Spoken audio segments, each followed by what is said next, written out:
Wonderful. So it's great to be at TI again and actually to have a keynote.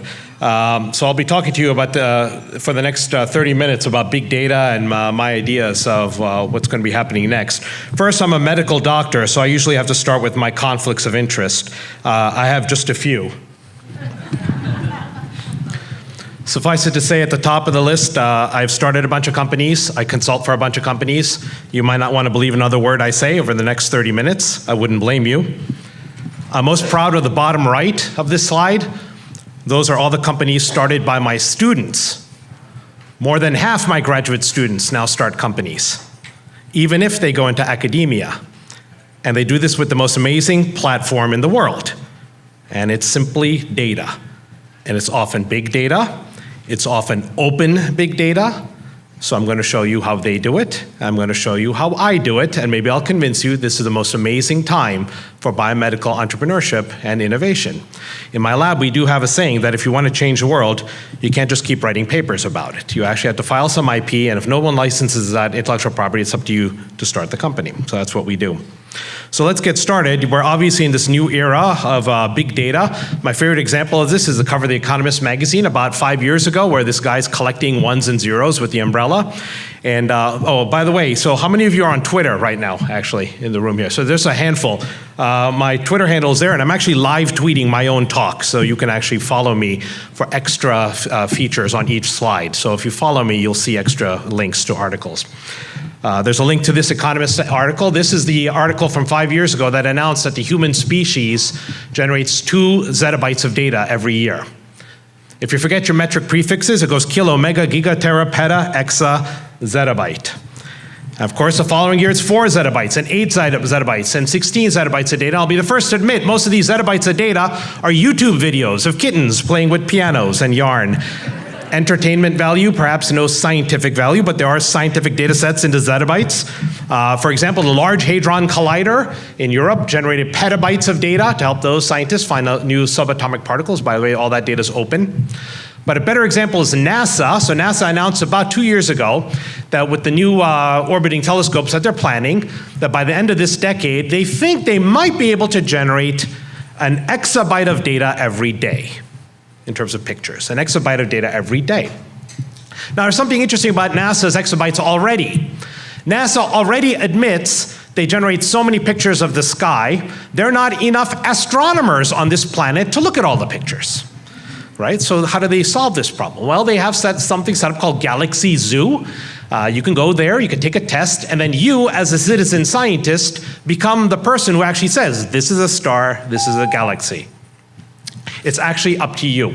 So it's a telling story from NASA that if you have too much scientific data, you need to open up your data to a new crowd, a new audience to help you get to the scientific discoveries you need to, right? Crowdsourcing on citizen scientists.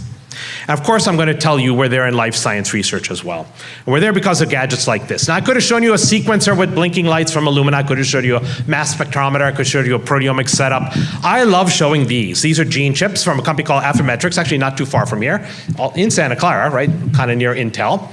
This is how I got my start about 18 years ago. These were priceless chips. You put a sample of DNA or RNA from cancer or animal models or cell lines, and you get a readout of every gene in the genome. You just get a measurement, how much of all those recipes are getting cooked.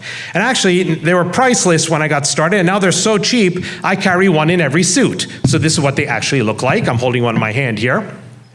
Big data comes from little packages just like this. And it's amazing, a couple $100, you get a readout of the whole genome. In fact, we get tired of measuring them one by one, so now we have a 96 well plate format. That is so cheap, I carry that in my bag, and you can see that in my hands here. And then you get tired of measuring them 96 at a time, and now there's a 384 well plate format. And that is so cheap, I carry that in my bag, and you see it in my hands here. I cannot more clearly illustrate exponential growth in biomedical data than to show you these plates, right? Over 18 years. And we don't even use this one anymore because we moved on to something called RNA-seq, and this company doesn't even exist anymore, right? They got acquired by Thermo last year, right? This is how fast we're just generating measurements in biomedicine today. So many measurements. And what happened is all the scientists started using these chips. It's not even a big deal to use these. And so everyone started writing scientific papers. Here's a paper with a list of genes on the, different genes in cancer or heart failure, or diabetes, and everyone had these papers. Early 2000, 2001, 2002, everyone started submitting these papers, and the scientific journals, it started with them, they said, hold on a second, we're getting too many papers with these gene chips. No more scientific publications with these gene chips. That's it. Unless you deposit this data into an international repository where all the reviewers can double check all the math, and maybe others can use this data for something else. And this precedent goes back decades, something called GenBank, which is more than 40 years old. When scientists use a certain measurement modality, eventually you got to share all that raw data on the internet. And now, fast forward to August of 2012, we hit this milestone, this article written in Nature, featured my lab and others, where we hit the milestone of 1 million samples publicly available. 1 million of these chips, the readouts publicly available. That means someone's cancer, someone's cell line, someone's mouse experiment. They ran these chips, they got some findings, they want to submit a scientific publication, and all this data is dumped onto the internet. You can access all of it without a user ID and password. Now, what does that mean, right? So you can get lost in gigabytes and gigabytes.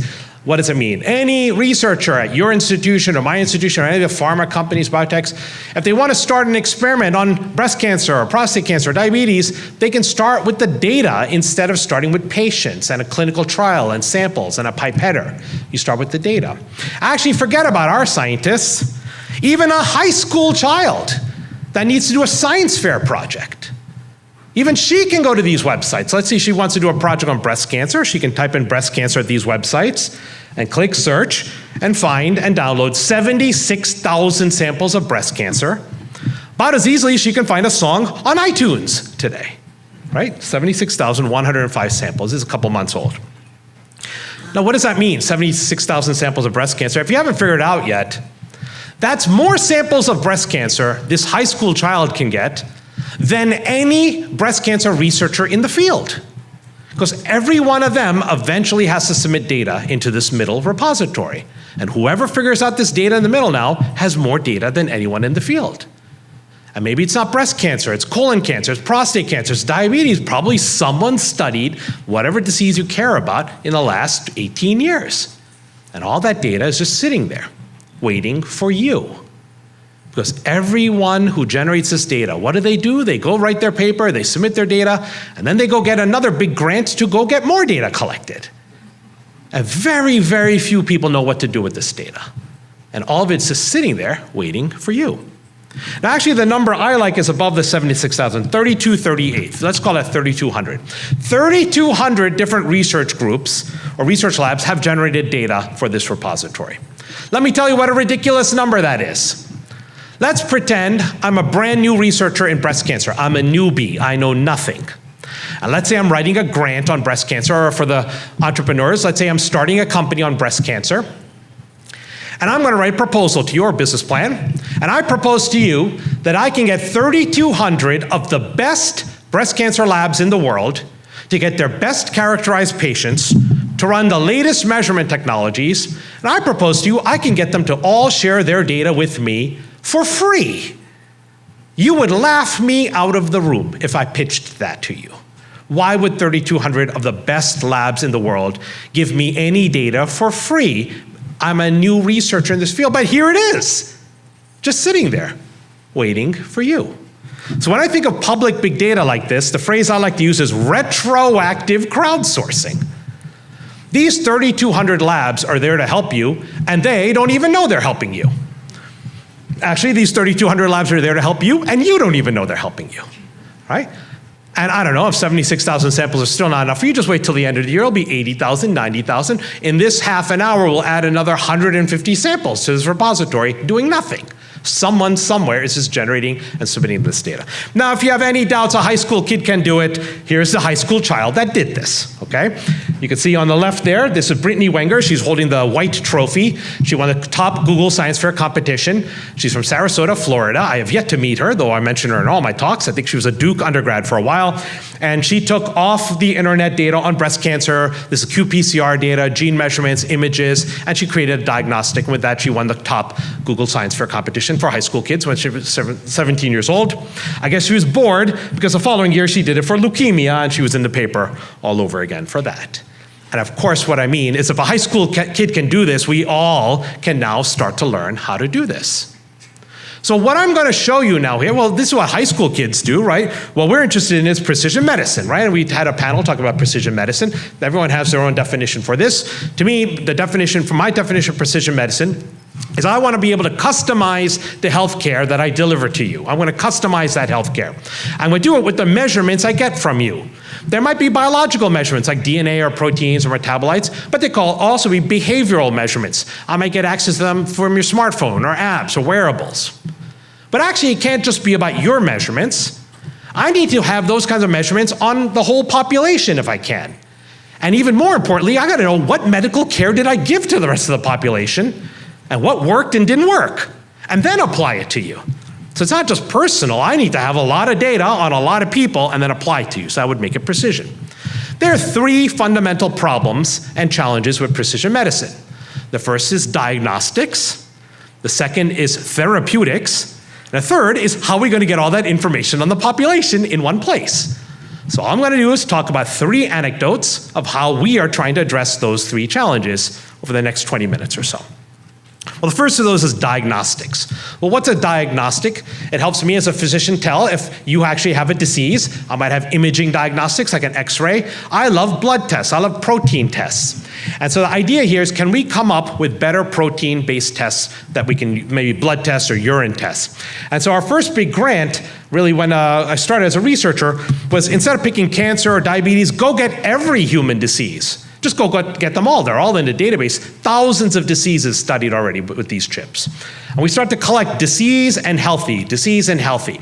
And the boxes there represent each gene, each recipe, and the colors mean more of a gene, less of a gene. You digitally create a signature. Everyone's been doing this for years. It's not a big deal.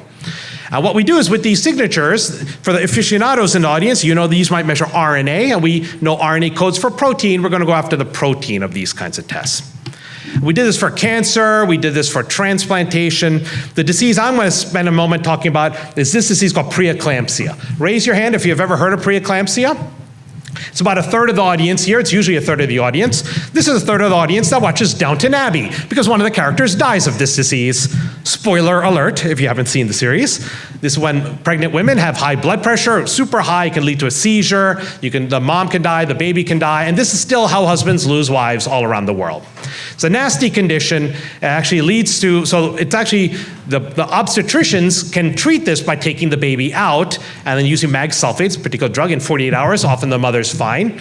And then we pediatricians have to keep these babies alive, tiny little babies alive for months, free from infection and brain disorders. 4 drugs in trials right now for preeclampsia in the United States. But the diagnostic we're using is unbelievably old. We're just looking at protein in the urine. Probably the most non-specific test we have in today's obese America, where a lot of people actually have some protein in urine now.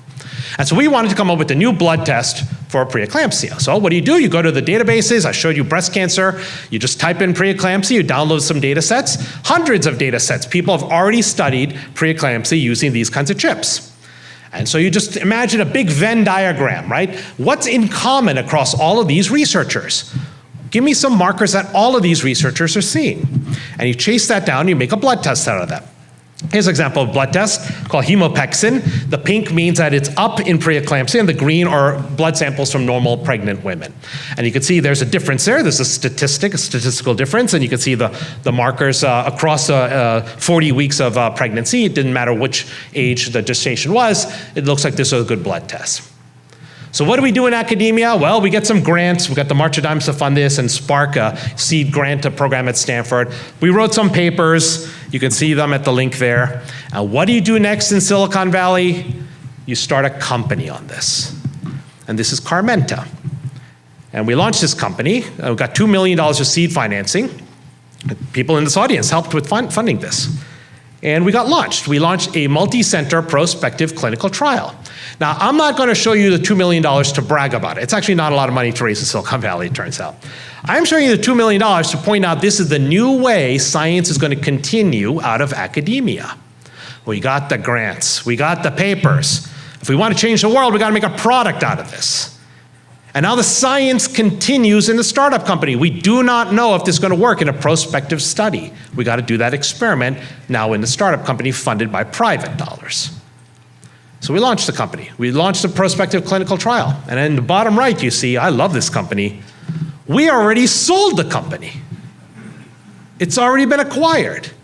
So we went from public data, which people think is as valueless as kitten videos, to the acquisition of the startup company in 24 months, start to finish. Inventors happy, investors happy. Are we going to do more of these? Of course we are, and I'm giving away my secrets here, right? Everything's at the links there. Because every one of you could pick a different disease to go after, and we'd never step on each other's toes, such as the need for diagnostics in medicine today. But literally all the secrets are at these links. And you can just follow my Twitter feed, they're all being tweeted out right now. Literally, all of that easy. Let me just make a point here. In my lab, I have no fancy machines. I don't even have a sequencer. I have no blinking lights. I don't even own my own computers anymore. I rent them from Amazon. I'm not up here to show you how smart I am. I'm up here to show you how smart you can be if you start to use this data. That's the whole point of me being here. Because I have the same access as you do to all of this data to go forward. That's a diagnostic story. Let's talk about therapeutics. A lot harder to come up with a new drug. As you've heard, the estimate might be $1 billion in 10 years to make a new drug. Actually, the worst for the top 15 companies is between $4 and $12 billion to make a new drug. It's not $1 billion anymore. It's much more than that.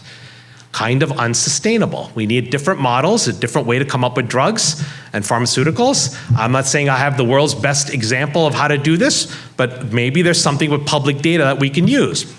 And as we're collecting data on the diseases, disease and healthy on the left, we realize so many researchers are just pouring data on drugs out on the internet. Thousands, tens of thousands of drugs, where some cells were treated with a drug and without a drug, with a drug, without a drug. So on the left, I got patients with the disease and without the disease, and on the right, I got cells treated with a drug, without a drug. And we're gonna put these two together. The reporters on this call this Match.com for drugs. Some of you know Match.com, right? It's how you find a date, maybe a mate or a spouse. You know the famous saying? What's a famous saying when you're trying to find a spouse? Opposites attract, right? You know, so that's a whole concept. I'm going to show you all of the sophisticated bioinformatics with my arms. If I have a disease where this gene goes up and this gene goes down, and I can find a drug now that knows how to make this one go down and this one go up, maybe there's a match there. I'm just naively looking for drugs that reverse the effect of the disease in these cells and in these tissues. Two things I admit I'm not looking for. I'm not looking for a drug that gets to the cause of a disease. I'm just looking for naive reversal like this. I'm not thinking these are going to be cures. Boy, we have very few cures in medicine. I'd love to just get to a treatment, okay? Something I can actually help patients with. Forget about it. Cures would be amazing if we can get there. And so we start this approach, and we do a bunch of these.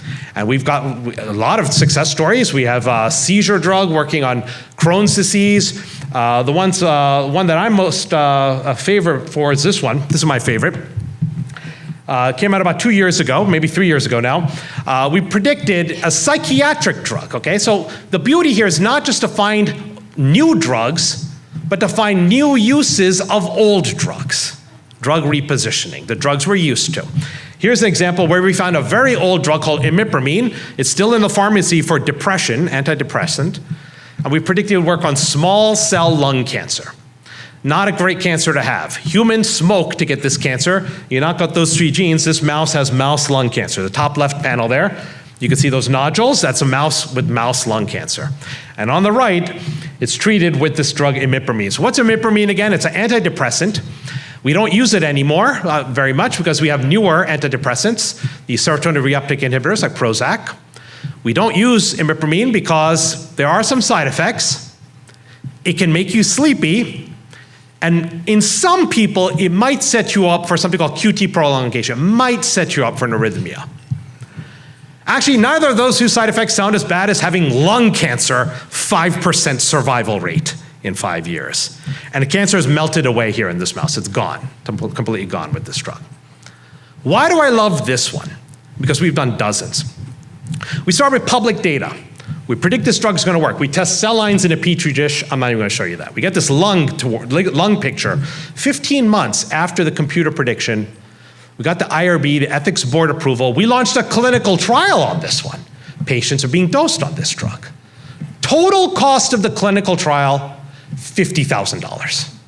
Okay, not $1 million, not even $100K, $50,000 for a phase 2 AAAAA study, right? Any biology at all here. Now I'm financially connected to this drug. I'm not part of the clinical trial, as is appropriate. I don't care if this one works or not. We gotta do so many more of these at 50K each, right? Nobody was targeting small cell lung cancer. There are not enough biotechs. It's the NASA problem all over again. Let me paint this picture for you. Even if every pharma and biotech on the planet was 100% successful in what they do, there are not enough of them on the planet to generate all the drugs we're going to need for precision medicine. It's like that NASA problem with astronomers. There are not enough of them. We've got to come up with new ways to do this. Last week we were in the news for this one. This is for liver cancer. Now, liver cancer is a really annoying cancer to have because not a lot of people in the United States get this. They get it in India and China. Right? 350,000 patients die every year from this just one cancer. Nasty cancer. We might have a drug that kind of works for that, not really. So here's a drug that we predicted. It's an anti-worm drug for worms. You know, worms. People in the US don't get worms. They get them the rest of the world. This worm drug we predicted would work. You can see the top is before treatment, the bottom is after the treatment. You can see the left is without a drug, the right is with the drug. You can see the cancer is getting smaller. I can take the livers out. The liver cancer is much smaller.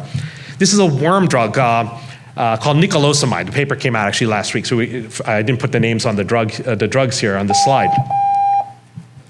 Now, the cool thing about this one is, you know, we can't just test this drug by itself. You're going to want to try this with the existing drug. So actually, on the bottom left there, you can see that this particular drug, nicotinamide, works even with the existing drug, sorafenib. So sorafenib works, the drug works, and you put the two together, it's even better than either one separately. So there's synergy here. That's an example of a worm drug for liver cancer. And this drug was just sitting there in the public databases, waiting for you, right? You have the same access to this data as I do. And that's how we can get to therapeutics. What do you do in Silicon Valley? You start a company on this. So this is Numedi. Now, you know, thanks for the plug that we've been getting. Numedi now has raised more than $5 million. And this little team, right, a couple of full-time people, a lot of consultants, are developing drugs for Allergan. Allergan makes Botox, one of the larger pharmaceutical companies. It's a little team of like 4 or 5 full-time people generating drugs for Allergan. So the phrase for this I call these garage biotechs. Because we love garages in Silicon Valley, right? We worship garages, right? Like HP and Apple, right? I think the next cancer drug, the next Genentech, the next Pfizer might come from a garage, right? I don't mean making meth in your garage. That would be illegal. But I mean talking about cancer drugs and diabetes drugs. So I call these garage biotechs, and that's Numedi. All right, so where are we going next? If I had to tell you what I think is the next big open data, what half my lab is working on, I'm skating to where the hockey puck is going. Clinical trials data. What's a clinical trial? The most expensive experiment in the world. And half of them fail, and we don't even write publications about them when they fail. Oh boy, that's going to change. EMA, the European FDA, is requiring raw clinical trials data released to the public. FDA might get there. We're skating to where the puck is going. We're going to do a lot of new analytics with clinical trials data. We run this repository for NIH called Import. You can sign up for an account. We give out more than 100 raw clinical trials data sets to the public here. I recommend you go take a look and learn how to analyze and reanalyze raw clinical trials data here. I'm a big fan of that way of doing it. And so many other data sets I don't have time to talk about. Microbiomes and EHR data, we'll talk about in a moment, pharmacogenomics, genetics, and so many other data sets here waiting for you. Now, I'm really happy to be, I loved my 10 years at Stanford, and now I'm at UCSF, where I've been for the last 2 years. We're in Mission Bay, right next to the ballpark, literally right across the street from where the Warriors Stadium is going to be. We're slumming it out in that brand new building until they build our brand new building, opening in 2019. There's a big growth spurt right now in Mission Bay, if you've ever been there, a lot of traffic and construction. It's nice. In 2019, we'll have our brand new building. We'll have a whole floor for our Institute for Computational Health Sciences, where we get to recruit some of the best talent, be the academic home for this type of faculty at UCSF, organize our infrastructure and operations, and use our new data assets for precision medicine. What do I mean by that? Why did I move from Stanford to UCSF? I love Stanford. I still live here in Menlo Park. But I also was put in charge of not just the data at UCSF, but I'm somehow got in charge of running the central data warehouse for every byte of data from every single patient in the University of California. So it's UCSF, UCLA, Irvine, Davis, and San Diego. And we're going to build a central database of all clinical data from all of these patients. At last count, that is 15 million patients get some care in the University of California. That's 4% of the US population gets some care in the University of California. And that's the database we're going to build. Lots of cool things we're going to do with that data. This is the raw clinical data, every dose, every vital sign. De-identified, of course. We don't want to know who exactly you are. But you can imagine, in today's machine learning world, the bigger the data set, the more you're going to learn here, right? And what are we going to do with this? Well, we got to think about apps. We're going to think about chronic disease measurement. And to close out my time here, this is what it looks like with boxes. We're going to use this to actually try to build we publicly announced a partnership with United Healthcare, where we think we're going to build a single accountable care organization, an ACO, with the entire state of California, all 5 medical systems becoming one giant ACO called UC Health.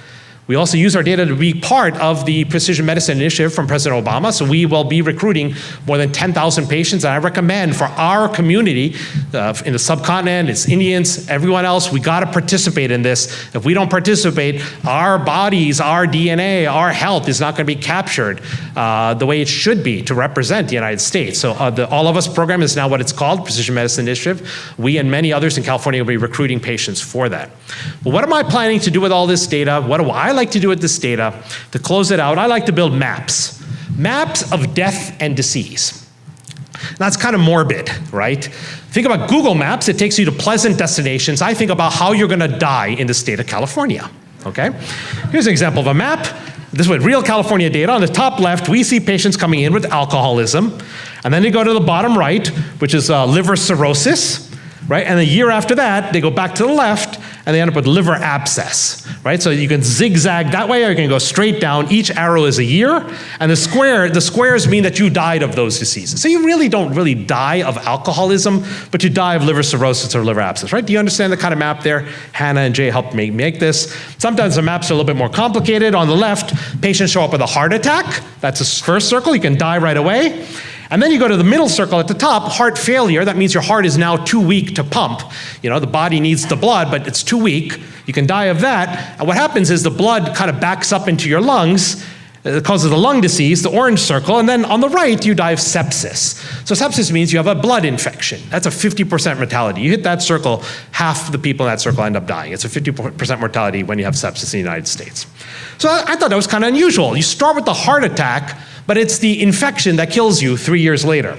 And you can take the top route, or you can take the bottom route, which means you killed your kidneys, and then you end up that way too. So you go the lung way, or you go the kidney way. So I think about death and disease. And I love Google Maps. I think about Google Maps all the time and how interesting it is. And I love Google Maps, but there's still one thing Google Maps cannot do. Google Maps cannot show you all the cars on the map. I know it shows you traffic, but it doesn't show you every single car, right? But when we build our building in 2019 and we open that room, we're gonna have a wall of monitors, we're gonna have all these maps of death and disease. But the idea is not just to have the maps, it's to track the 15 million patients and how they're moving on the map. This is a prototype, but this is real California data, how Californians today move from disease to disease to disease to death. The age is going up at the top right. You can see the colors getting brighter as they get older. A whole bunch of them are going to hit that purple circle, sepsis, in a moment, they're going to die. And what does it mean when we can do this? Well, we can start to predict what's going to happen in the next 90 days. And what's going to happen in the next year to our patients? And what are we going to do about it? And that, to me, is going to be the new definition of an accountable care organization. One that knows how to account for the care of its 15 million patients. And that is what we're building in the University of California. So close it out. What is big data in biomedicine? Is it about Hadoop, cloud computing, mobile, databases? Yeah, it's kind of about all of these. I didn't show you any of this. It's all behind the scenes, right? It's actually about predicting diseases before they strike, explaining rare diseases that defy experts, finding drugs for diseases that lack attention. There are not enough pharma companies on the planet to help us.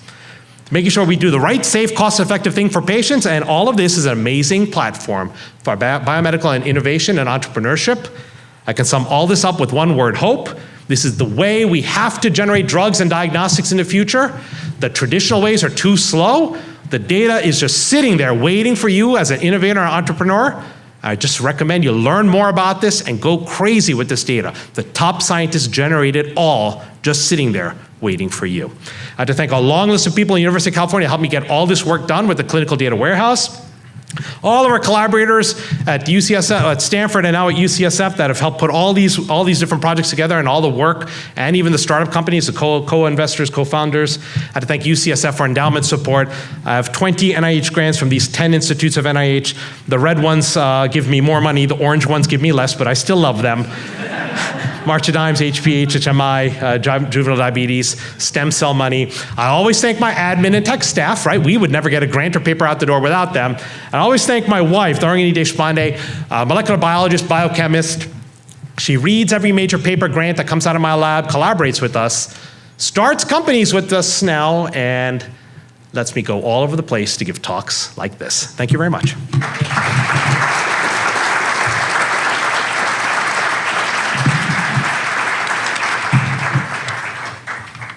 All right, we'll try to take a question or two, I guess.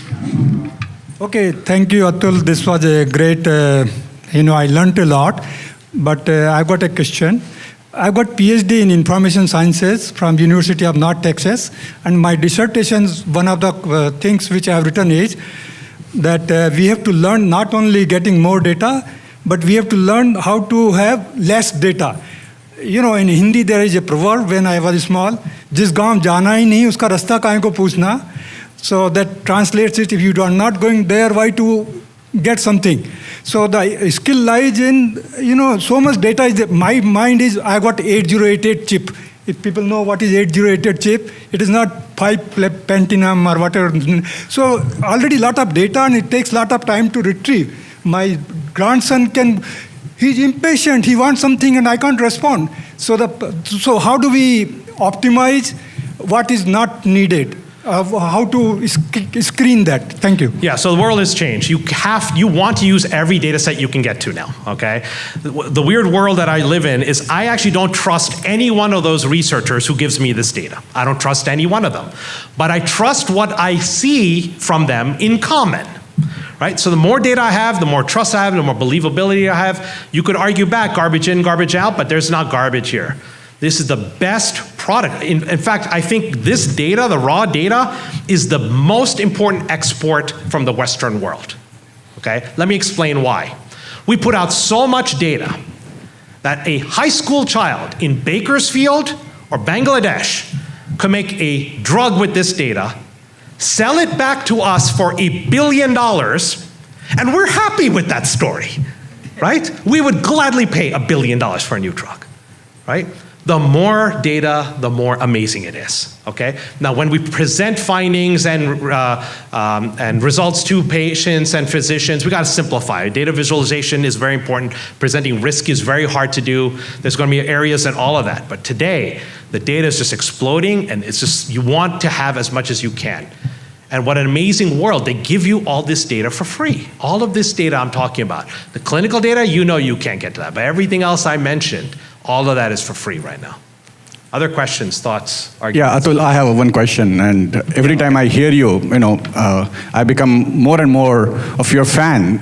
So thank you so much for coming down to TiEcon. We were very lucky to hear you. But then with so much of a data that you already have, nowadays people are talking about that if a patient has to go to the hospital, they either go for the diagnostics and then the therapeutics. Now, with the data that you have in hand, can there be a future where the devices help them to do the diagnostics and they go to the physicians only for therapies? Yeah, so of course, this whole digital health track and a lot is going to change. But doctors are not going to get out of the picture, nurses are not going to get out of the picture. I have to echo what every other panelist said so far today. You got to work with the medical system to figure out what the unmet needs are. Don't think you can imagine what their unmet needs are. You got to be there in the hospital, see what their actual problems are to help improve their lives. But computers are coming into it. Usually the explanation I like to use is this. Just a show of hands, right? We're in May, taxes were due April 15. Show of hands, how many people actually used a computer software product to file their taxes, like TurboTax, H&R Block? Okay, so let's say it's about half the room. Put your hand up if you used an accountant to do that, right? It's the other half of the room, right? So imagine that. We've had decades of software, yet still people use accountants. When your life is simple, you're not doing a lot of consulting, you don't have a lot of deduction, boy, the software is pretty good. The minute your life gets complicated, the minute that you have a lot of different issues to deal with, it's so much easier using the human being. And I think medicine's going to be the same exact way. No, when your life is simple, boy, you love software and Fitbits, and I use Fitbits too, right?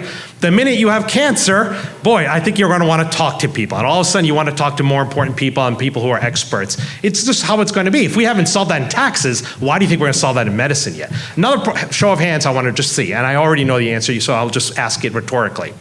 Every one of you drive a car in this audience. Every one of you might know that underneath the dashboard is something called a little cable with an OBD2 port. It's a standardized port. It's been standardized for more than a decade, that if you have a check engine light, you plug in a device and it will diagnose what's wrong with your car.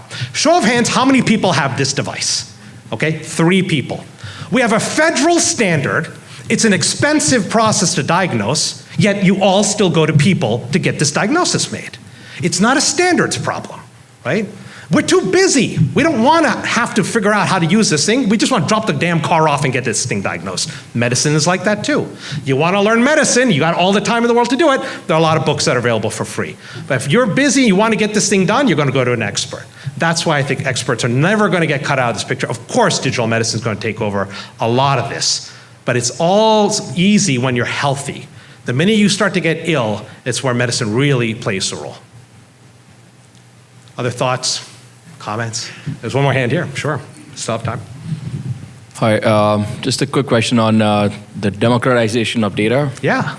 And what do you see, you use the data, how do you, yes, I can build the app, but what about people who are generating all this data, and how do you see getting distributed down the line?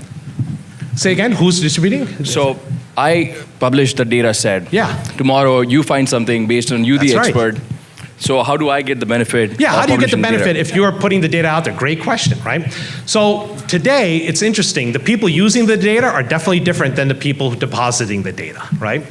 So I will encourage you, if you're a data set creator, you should look at what your competitors are also doing with their data too, right? So it's not just me that has to look at the data. You, when you're creating your data, you might want to look to see what is the state of the art of the field by looking at all the other data sets. So every data creator also benefits from having all the other data sets that are out there. What is new, though, are all these people who can use the data who didn't create the data, right? Who are third parties to all of this. Think of it like a bank where everyone's been taught how to deposit money, and very few people have been taught how to withdraw money from that bank. What's the first thing you're gonna learn how to do? You're gonna learn how to steal money from that bank, right? All that money's sitting and no one even knows how to withdraw. Well, that's a crude analogy, but that's what this is. I mean, people have to put their data out there to get top-tier publications. All of it's just sitting there then, right? Waiting for someone who's creative enough to know what to do with this. But what is the hard part to all this? Believe me, it's not the computing, it's not cloud, it's none of that's the hard part. 99% of the hard part is figuring out what's the question you want to ask with this data. What do you actually want to do, right? Plenty of people I know in this audience who have a tech background, CS background, computer science, right? You can have this data. First thing you're gonna know tonight is, what do I do with this, right? How do we get the inspiration? How do I know? And what I'll encourage you to do is go to all the medical seminars and talks and series that you see at Stanford and UCSF. That's where you learn from the experts, right? Every week they have something called grand rounds, right? It's insanely early in the morning, but they open up to the public. You can go and just listen to an expert, what they know about a disease. And then someday you're going to be in that audience. You're going to say, boy, I have the data on this disease. Maybe I can figure out what this guy's saying is still not been done in this disease. That's the hard part. It's not writing the code. We have plenty of people who know how to do that now. It's what do you want to do with this data? You got to get some verticalization, some domain expertise. Just knowing how to code isn't enough. You got to get that intersection with some biomedical background as well. So thank you so much, Atul. Thank you for having me.